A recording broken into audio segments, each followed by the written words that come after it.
Boom. Last lesson of Unit 2. So we're going to talk 2.7, land use and how it's used. We're going to go into much more in depth about this when it comes to environmental science, but for now we're going to get a general introduction. So you can see my beautifully drawn city right here with the red dotted line around it. We're using this to represent different impacts that we can have on land.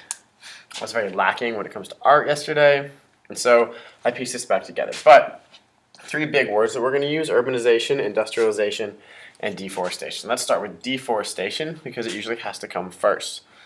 So as you can imagine, deforestation has to do when you cut trees down. But there's a couple ways you can do it. You can clear cut, which means that you cut down all of the trees, nothing is here.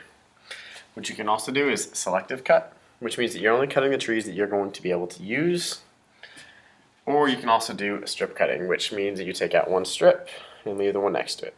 Take out one strip, leave the one next to it, so on and so forth. Now the reason that deforestation is important is because it provides fuel in the form of lumber and eventually charcoal. It provides us space to build on. It provides jobs, but in spite of that, it also destroys habitats and reduces biodiversity within an area. The process of doing so can also pollute the habitats that are around there, which makes it harder for them to be reborn or come back. And it can also pollute the overall atmosphere anyways. So there's definitely a balancing act between what we look at. And I know I'm zooming through this. I'm trying to keep this video short since the last one was about 7 minutes. But I want you to brainstorm as you go through this video and take notes about the different impacts of the ideas introduced. So from deforestation, once we have the space, what we can move on to is urbanization and industrialization.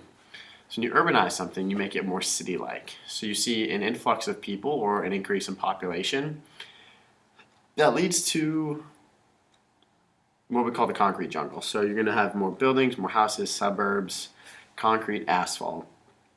And along with urbanization, so the increase of the city atmosphere more or less, what you're going to get is industrialization, which means that you're going to have an increase in business, economics, industry, warehouses, production, exports, imports. All of that's going to increase as a means to the people that came into the city.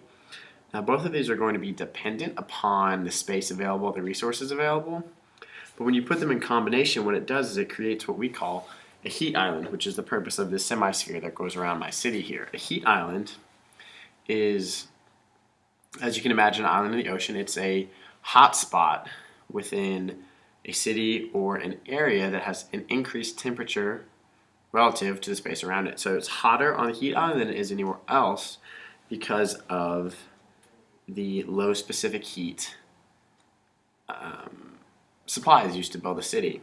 So you take all this concrete, all this asphalt, it takes heat very quickly, you add in increased cars, traffic, pollution, and what you end up getting is this bubble of excess heat that gets trapped. Again, when you think of these, you need to understand, okay, well, what happens when I urbanize an area? Well, we're going to increase human population, we're going to decrease wildlife, we're going to increase job opportunities, but we're also going to decrease space available. So as we take over space like this, and again, when we get to the environmental science section, we're really going to dig into this more. You have to understand that with everything that we do, there's going to be a consequence on the greater scheme of things around us. We talked about that a lot in the first unit. So when you change this mass, you get this consequence on the gravity. When you move the moon, you get this consequence on the tide. Really start to think of all of these things, and this is what happens, and this is what happens as a consequence. But for now, we're going to wrap up Unit 2 with 2.7, land use, and move on to review and the exam.